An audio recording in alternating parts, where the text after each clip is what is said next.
Hello നമസ്കാരം. Bazooka steering the one and only mega star Mammootty. Cinema കണ്ട് ഇപ്പോൾ വീട്ടിൽ കയറി വന്നേ ഉള്ളൂ. ചൂടോട് കൂടിയിട്ട് ഇരിക്കണ ഇരിപ്പാണ്. ചൂടോടുകൂടി തന്നെ എൻ്റെ മനസ്സിൻ്റെ അകത്ത് ഇപ്പോൾ തോന്നുന്ന കാര്യങ്ങൾ, എനിക്ക് ഫീൽ ചെയ്ത കാര്യങ്ങൾ അങ്ങോട്ട് അടിച്ച് വിടാൻ വേണ്ടി പോവുകയാണ്. ചിലപ്പോൾ ഞാൻ പറയുന്ന കാര്യങ്ങൾ കേൾക്കുന്ന സമയത്ത് നിങ്ങൾക്ക് തോന്നും ഞാനൊരു മമ്മൂട്ടി ഫാൻ ആയതുകൊണ്ട് എക്സാജറേറ്റ് ചെയ്ത് അടിച്ച് വിടുകയാണെന്ന്. നിങ്ങൾക്ക് അങ്ങനെ തോന്നിയാലും ഇറ്റ്സ് ഓക്കെ, നോ പ്രോബ്ലം. ഞാനൊരു മമ്മൂട്ടി ഫാൻ തന്നെയാണ്. പക്ഷെ പറയേണ്ട കാര്യങ്ങൾ എന്തായാലും പറയാതെ ഇരിക്കത്തില്ല, ഓണസ്റ്റായിട്ട് തന്നെ പറയും. അപ്പോൾ കാര്യത്തിലേക്ക് കിടക്കാം. എനിക്ക് ഈ സിനിമ ഒരു എബവ് ആവറേജ് ഫീലാണ് നൽകിയത്. തുറന്നു പറയാലോ, എനിക്കൊരു ആവറേജ് എബവ് ആവറേജ് ആ ഒരു ഫീൽ തന്നെയാണ് കിട്ടിയത്. അതിഗംഭീരമായ ഭയങ്കര സംഭവമായിട്ടൊന്നും എനിക്ക് ആക്ച്വലി തോന്നിയിട്ടില്ല. പക്ഷേ നോട്ട് ദ പോയിന്റ്. പക്ഷേ ഇത് സ്പോയിലർ ആവുമോ ഐ ഡോണ്ട് നോ. എന്നാലും പറയാം. ഈ സിനിമയുടെ അവസാനത്തെ കുറച്ച് നേരമുണ്ട്,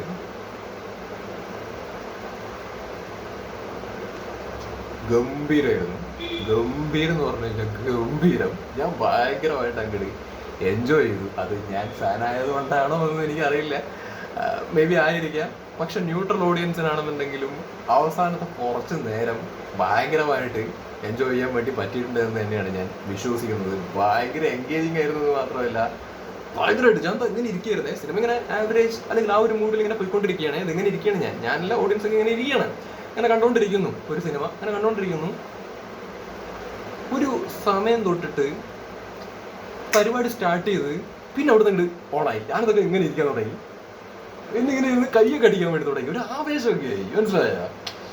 പിന്നെ അവിടെ നിങ്ങളുടെ അവസാനം വരെ ഈ ഒരു മൂടായിരുന്നു. എന്ത് കാരണം നിങ്ങൾ പറ. അതാണ് മമ്മൂട്ടി ഫാക്ടർ. എടുത്തു പറയണം, മമ്മൂട്ടി ഫാക്ടർ തന്നെയാണത്. കിടിലൻ പെർഫോമൻസ് ആയിരുന്നു, നല്ല രസമായിരുന്നു. പുള്ളിയുടെ ആ ഒരു നടത്തവും ഡയലോഗിന്റെ ഒരു ഡെലിവറിന്റെ ഒരു സ്റ്റൈലും പിന്നെ ഒരു ബോഡി ലാംഗ്വേജ് ഉണ്ട്, മനസ്സിലായി. ആ ക്യാരക്ടറിന്റെ ഒരു ബോഡി ലാംഗ്വേജ് ഉണ്ട്. പിന്നെ മുഖത്തു നിന്നുള്ള കുറച്ച് പരിപാടികളൊക്കെ ആണെന്നുണ്ടെങ്കിലും ഒക്കെ നല്ല രസമാണ്. നമ്മൾ ഇങ്ങനെ കണ്ടിരിക്കാം. അതാണ് സ്ക്രീനിൽ പുള്ളിനെ കാണുമ്പോൾ തന്നെ ഒരു പ്രത്യേക ഒരു രസമാണ്. ഡീനോ ഡെന്നിസ് എന്തായാലും പുള്ളിനെ നല്ല സ്റ്റൈലായിട്ട് അവതരിപ്പിച്ചിട്ടുണ്ട്. പ്രത്യേകിച്ച് എടുത്ത് പറയുകയാണെങ്കിൽ അവസാനത്തെ കുറച്ച് നേരം അത് സന്തോഷമായി. അത് കണ്ടപ്പോൾ ആസ് എ ഫാൻ ഭയങ്കരമായിട്ട് സന്തോഷമായി. കാരണം രസമായിട്ട് പുള്ളി അത് ചെയ്ത് വെച്ചിട്ടുമുണ്ട്. ആക്ച്വലി ഞാൻ പറഞ്ഞല്ലോ, നിങ്ങൾക്ക് എന്ത് തോന്നുന്നു എനിക്കറിയില്ല. ഞാൻ ഈ പറഞ്ഞതിനെ കുറിച്ച് ചിലപ്പോൾ സിനിമ കണ്ടിട്ടുള്ള ആളുകൾക്ക് കണക്ട് ചെയ്യാൻ വേണ്ടി പറ്റും. ഞാൻ എന്താ ഉദ്ദേശിച്ചതെന്ന് നിങ്ങൾക്ക് മനസ്സിലായിട്ടുണ്ടാവും. അല്ലാത്ത ആൾക്കാർക്ക് കണ്ടു കഴിഞ്ഞാൽ മനസ്സിലാക്കാൻ വേണ്ടി പറ്റും. അത്രേ എനിക്ക് പറയാനുള്ളൂ. എന്താ ഇതിപ്പോൾ ഹേറ്റേഴ്സ് സമ്മതിച്ച് തന്നാലും ശരി, സമ്മതിച്ച് തന്നില്ലെങ്കിലും ശരി, ഹേറ്റേഴ്സിൻ്റെ അടുത്ത് പോയി പണി നോക്കാൻ പറ. ന്യൂട്രൽ ഓഡിയൻസിനെ സംബന്ധിച്ചിടത്തോളം, ഫാൻസിനെ സംബന്ധിച്ചിടത്തോളം അവസാനത്തെ കുറച്ച് സമയമുണ്ടല്ലോ, എന്തായാലും യാതൊരു സംശയമില്ലാത്ത കാര്യമാണ്, ഭയങ്കരമായിട്ട് എൻജോയ് ചെയ്യാൻ വേണ്ടിയിട്ട് പറ്റിയിട്ടുണ്ടാവും. അടിപൊളിയായിരുന്നല്ലോ. അപ്പോഴും ഞാൻ പറയുന്നു, അതിനർത്ഥം സിനിമ ഗംഭീരമായിരുന്നു എന്നൊന്നുമല്ല. ഒരു സംഗതി ഉണ്ടല്ലോ, നമ്മളിപ്പോൾ സിനിമ കണ്ടുകൊണ്ടിരിക്കുന്ന സമയത്ത് നമുക്ക് കിട്ടുന്നൊരു ഫീല് പ്രധാനം തന്നെയാണ്. പക്ഷെ അതേപോലെ തന്നെ ഒരു സിനിമ, അതേ സിനിമ ആയിക്കോട്ടെ, സിനിമ കഴിഞ്ഞ് ഇറങ്ങി വരുന്ന സമയത്ത് എന്താ നമ്മൾ സാറ്റിസ്ഫൈഡ് ആയോ അല്ലെങ്കിൽ നമ്മൾ ഹാപ്പി ആയോ എന്നുള്ളത് വളരെ പ്രധാനപ്പെട്ടൊരു ഘടകം തന്നെയാണ്. അപ്പോൾ ആ രീതിയിൽ നോക്കുന്ന സമയത്ത് ഞാൻ ഭയങ്കര ഹാപ്പിയാണ്, ഞാൻ സാറ്റിസ്ഫൈഡ് ആണ്.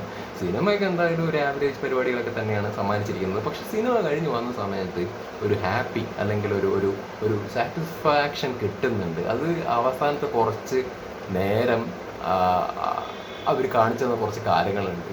അതാണ് അതിൻ്റെ പ്രധാനപ്പെട്ട കാരണം, ആ ഒരു സാറ്റിസ്ഫാക്ഷൻ്റെ കാരണം എന്ന് പറയുന്നത്. അത് ഡീനോ ഡെന്നിസ് എന്തായാലും ഓൾ ദി ബെസ്റ്റ്, നന്നായിരിക്കട്ടെ. എന്താ ഇനി നല്ല നല്ല സിനിമകളൊക്കെ എടുക്കാൻ വേണ്ടിയിട്ട് പറ്റട്ടെ. എനിക്ക് ഡീനോ ഡെന്നിസ് ഈ വീഡിയോ കാണുമല്ലോ എന്നൊന്നും എനിക്കറിയില്ല. എനിക്ക് കാണുന്നുണ്ടെന്നുണ്ടെങ്കിലും കാണുന്നില്ലെങ്കിലും ഞാൻ ജസ്റ്റ് പറയുന്നത് മാത്രം. മമ്മൂക്കയുടെ ഒരു മുഴുനീള പരിപാടി നിങ്ങൾക്കൊന്ന് ഞങ്ങളെ കാണിച്ചു തരാൻ വേണ്ടി പറ്റുമോ? ആ ഒരു രീതിയിൽ മമ്മൂക്കയുടെ അവസാനത്തെ കുറച്ച് നേരം ഉണ്ടല്ലോ, അതുപോലെ ഒന്ന് നിങ്ങൾക്ക് കാണിച്ചു തരാൻ വേണ്ടി പറ്റുമോ മുഴുനീളമായിട്ട് ആ ഒരു പരിപാടി? കാരണം നല്ല രസമുണ്ടോ, നല്ല പെർഫോമൻസ് അങ്ങ് അത് ആ രീതിയിൽ എടുത്തിട്ടുമുണ്ട്. ഗംഭീരമായിരുന്നു അത്. അതൊന്ന് മുഴുനീളം നിങ്ങൾക്കൊന്ന് കാണിച്ചു തരാൻ വേണ്ടി പറ്റുമോ? ബസൂക്ക 2 ഉണ്ടാവില്ലോ എന്ന് എനിക്കറിയില്ല. ബസൂക്ക 2-ലാണെങ്കിലോ അല്ലെങ്കിൽ ആരെങ്കിലൊക്കെ വല്ല ഡയറക്ടേഴ്സ്, ആരെങ്കിലും റൈറ്റേഴ്സ്, ആരെങ്കിലൊക്കെ കാണുന്നുണ്ടെങ്കിൽ ആ ഒരു രീതിയിലൊക്കെ ഒന്ന് മമ്മൂക്കേനെ ഒന്ന് അവതരിപ്പിക്കുക. അയാൾ എന്തും ചെയ്യാൻ റെഡിയല്ലേ? എന്തും ചെയ്യാൻ തയ്യാറല്ലേ പുള്ളി? എന്ത് എക്സ്പ്ലോർ ചെയ്യാൻ വേണ്ടി തയ്യാറല്ലേ? മുത്തല്ലേ, തങ്കക്കുടമല്ലേ? അയാൾ എന്നെ എക്സ്പ്ലോർ ചെയ്യും. എന്തൊരു രസാ. ഞാൻ എപ്പോഴും പറയണു ഇത് എക്സ്ട്രാ പുള്ളി ചെയ്യാത്ത റോളൊന്നും ഇല്ല ഭായി. മമ്മൂക്ക ചെയ്യാത്ത റോളൊന്നും ഇല്ല. പുള്ളി എല്ലാ തരത്തിലുള്ള റോളും ചെയ്തിട്ടുണ്ട്. പക്ഷെ ഇപ്പോൾ നമുക്ക് മമ്മൂക്കേനെ ഇങ്ങനെ പരിപാടികളൊക്കെ ആയിട്ട് കാണുന്ന പ്രത്യേകതരം പരിപാടികളൊക്കെ ആയിട്ട് കാണുന്ന സമയത്ത് നമുക്കൊരു സന്തോഷം. As A fan, as A movie lover ഒരു സന്തോഷം.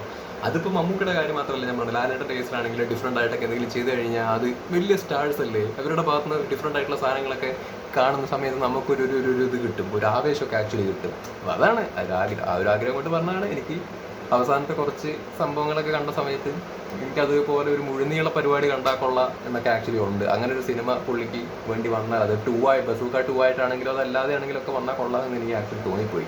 അപ്പോൾ ഇതാണ് എൻ്റെ ഒരു അഭിപ്രായം ബസൂക്ക എന്ന് പറഞ്ഞ സിനിമയെ കുറിച്ചിട്ട്. ഒരു മൊത്തത്തിലൊരു ആവറേജ് പരിപാടികളൊക്കെ തന്നെയാണ്. പക്ഷേ ഹാപ്പി ആയിട്ട് ഇറങ്ങി വന്നു. കാരണം അവസാനത്തെ കുറച്ച് സംഗതികൾ നല്ല ഗംഭീരമായിട്ട് വന്നിട്ട്. പിന്നെ എടുത്ത് പറയേണ്ടത് സാഹിദ് അബ്ബാസ് എന്നല്ലേ പുള്ളിയുടെ പേര്. അയ്യോ, പുള്ളി എടുത്ത് പറയണം കേട്ടോ. ഭയങ്കര പോസിറ്റീവാണ് ഈ ഒരു സിനിമയുടെ മ്യൂസിക്, BGM പരിപാടികളൊക്കെ ഗംഭീരമായിരുന്നു. നല്ല സ്റ്റൈലനായിരുന്നു. നല്ല സ്റ്റൈല മ്യൂസിക് എന്ന് പറഞ്ഞാൽ നല്ല സ്റ്റൈല മ്യൂസിക്. സാഹിദ് അബ്ബാസ് കലക്കി. പിന്നെന്താണ്, ഇതൊക്കെ തന്നെയാണ് പറയാനുള്ളത്. പിന്നെ പെർഫോമൻസിൻ്റെ കാര്യം പറയണമെന്നുണ്ടെങ്കിൽ മമ്മൂക്ക ഓഫ് കോഴ്സ് പുള്ളിക്ക് കൊടുത്ത ഭാഗം പുള്ളി നല്ല അടിപൊളിയായിട്ട് വെടിപ്പായിട്ട് ചെയ്തു വെച്ചിട്ടുണ്ട്. ഗൗതം വാസുദേവ് മേനോനാണെന്നുണ്ടെങ്കിൽ അറിയാലോ, നല്ല ആക്ടറാണ്, നന്നായി ചെയ്തിട്ടുണ്ട്.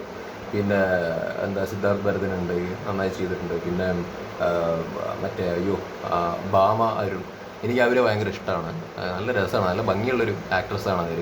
ഒരു പ്രത്യേക ഭംഗിയാണ്. ഇതിൻ്റെ അകത്താണെന്നുണ്ടെങ്കിലും അവർക്ക് കിട്ടിയിരിക്കുന്ന റോള് ഭയങ്കരമായിട്ട് ചെയ്യാനുണ്ടെന്നല്ല, പക്ഷെ കൊടുത്ത പരിപാടികളൊക്കെ അവർ നന്നായിട്ട് ചെയ്തിട്ടുണ്ട്. ഇത്രയ്ക്കൊക്കെ പറയാനുള്ളൂ. പിന്നെ ഷൈൻ ടോം ചാക്കോ, അത് സ്പോയിലറൊന്നും അല്ലല്ലോ, നിങ്ങൾക്ക് അറിയാം. ഷൈൻ ടോം ചാക്കോ ഉണ്ട്, കുറച്ച് നേരമേ ഉള്ളൂ. അന്ന സമയത്ത് നല്ല രസമായിരുന്നു. ഞാൻ പറഞ്ഞല്ലോ, ഒരു സമയം തൊട്ട് ഒരു സമയം വരെ ഈ സിനിമയ്ക്കകത്ത് നമ്മളിങ്ങനെ ഇരിക്കുകയാണ്. പക്ഷെ ഒരു ടൈം തൊട്ടിട്ട് പരിപാടി മാറും, ഷിഫ്റ്റാവും. അവിടെ നിന്ന് ഇങ്ങോട്ട് വേറെ മൂഡാണ്.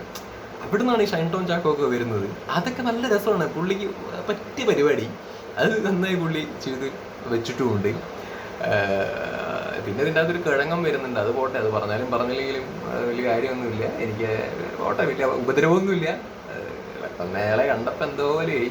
പോട്ടെ, ഒന്നും പറയാനില്ല അതിനെക്കുറിച്ചിട്ടൊന്നും. ഇത്രേ പറയാനുള്ളൂ. Bazooka for me. This is Bazooka for me. ഫാനാണെന്ന് പറഞ്ഞിട്ട് നമ്മൾ ഉള്ള കാര്യം പറയാതിരിക്കണതിൽ അർത്ഥമില്ല. മനസ്സിലായി? എനിക്ക് ബാക്കിയുള്ള ആൾക്കാരുടെ അഭിപ്രായം എനിക്കറിയില്ല, അവർ പറയട്ടെ, നിങ്ങൾ ബാക്കിയുള്ളവരുടെയൊക്കെ കേട്ടോ. എനിക്ക് പറയാനുള്ളത് Bazooka is an average experience for me. ഒരു average, above average experience for me.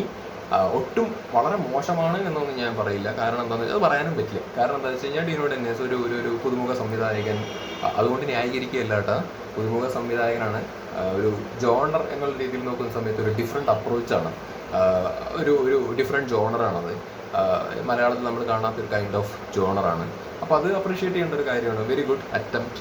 And അത് മമ്മൂക്ക, നിങ്ങൾക്ക് അറിയാലോ, പുള്ളി എന്തെങ്കിലുമൊക്കെ ഇല്ലാണ്ട് ചെയ്യില്ല. ആൻഡ് പുതുമ ആഗ്രഹിച്ച് മുമ്പോട്ട് പോകുന്ന ഒരാൾ തന്നെയാണ് മമ്മൂട്ടി. പുള്ളി 100 കോടി കിട്ടും, 50 കോടി കിട്ടും, 1000 കോടി കിട്ടുക എന്നുള്ളതിനെ കുറിച്ചിട്ട് കൺസേൺഡ് അല്ല. He is only concerned about what he can do in his movies എന്നുള്ളതാണ്. പുതിയതായിട്ട് എന്തെങ്കിലും ചെയ്യാൻ വേണ്ടി പറ്റുമോ എന്നുള്ളൊരു സംഗതിയാണ്. ആസ് ആൻ ആക്ടർ അയാൾ അതിലേക്ക് കൂടുതൽ എക്സ്പ്ലോർ ചെയ്യുന്ന ഒരാളാണ്. സോ എനിക്ക് as A fan I am very happy. കാരണം ഞാൻ അവസാനത്തെ കുറച്ച് ഭാഗം ഇല്ല എന്നുണ്ടെങ്കിൽ ഞാൻ ഡിസപ്പോയിൻറ്റഡ് ആയേനെ. ഞാൻ മൊത്തത്തിൽ വെറുതെ ഒരു ആവറേജ് എന്ന് പറഞ്ഞിട്ട് അങ്ങ് പോയേനെ എൻ്റെ റിവ്യൂവിൻ്റെ അകത്ത്.